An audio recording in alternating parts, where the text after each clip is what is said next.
The official Beat Saber multiplayer update is finally here. With it brings the ability to play with friends online without the need to mod the game. Overall, it's a really fun time, but it has a few glaring issues that need to be resolved. First of all, you have to create an avatar.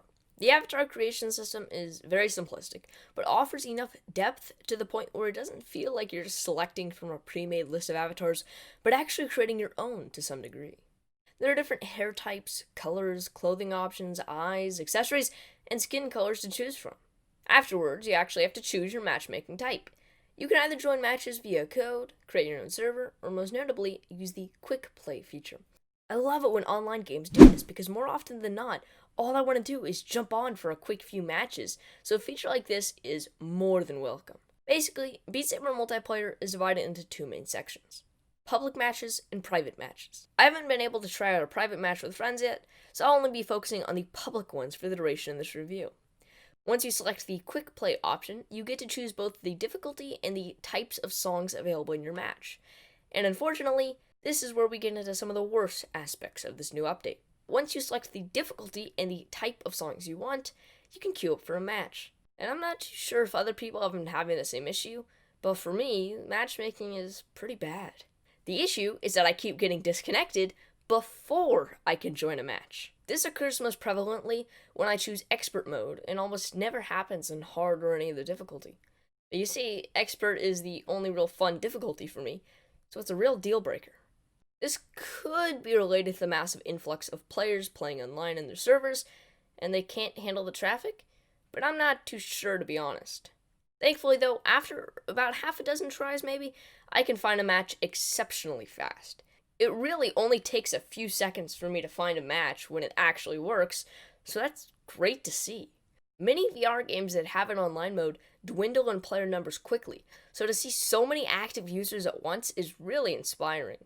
Once I was finally in my first game, the first thing I noticed was how awesome everything looked. The stadium, the design, the space-like aesthetic was all turned up to an entirely new degree in this update, and just looks fantastic, especially on the Oculus Quest 2, the device I'm playing on. I cannot stress enough how this stadium in the game online has this wow factor when you first try it.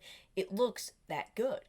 And while yes, more stadiums and more variations within the stadiums, like different colors, would have been nice, this stadium's already so good, you almost don't need it. If you look around while in a game, you can see other players slashing through the same beats as you, see your place in the match, see other people's scores, and just look around at this awesome area. The only main concern is after you fail in any level and go to spectate other players, the avatar tracking is wildly off. I highly doubt that the issue is on my end, as I've played many matches and have a pretty strong internet connection, but I guess it doesn't affect the gameplay in any way at all, only the spectation in games. The winning person also has a giant holographic form of themselves displayed up in the stadium, and seeing their little hands zigzag everywhere with not so much as a second of fluid motion is a little janky to say the least. It's even more surprising, however, that other VR games like Echo Arena are able to emulate entire arm movements with little fault. This is clearly a nitpick though, and only very slightly affected my enjoyment of the experience with the multiplayer games. I have two final gripes with the multiplayer update. First, you remember how I said you choose from all the songs or just built-in ones? Well, if you choose all the songs and you join a game with a song from a pack that you don't own, then you're kind of screwed.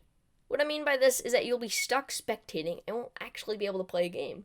Of course, you can just leave the match and rejoin, but this is one of the most unforgiving mistakes in my opinion, simply because of how easy it is to fix.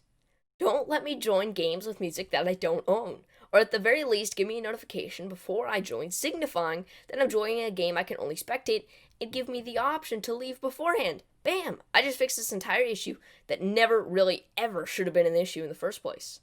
Lastly, as a whole, the multiplayer is just far too limited. Why can't I play any other options available in the single-player based game, or have access to a wide array of features that would have greatly enhanced the experience? For example, crossplay, 360 maps, 90-degree maps, one Saber mode, and much, much more. This update feels like part 1 of a 2-part series to add multiplayer to Beat Saber in a fully fleshed out way. And even though it sounded like I was continuously hating on the game for the past few minutes, it's still a blast. It's still a fantastic addition that adds so much to the game as a whole. Might sound weird to say that given every little nitpick and little issue I had with the update, it's still some of the most fun in VR you're ever gonna have, period. Because it's Beat Saber, it's one of the most fun and satisfying VR games of all time. Made that much better with the addition of an official and charming multiplayer mode.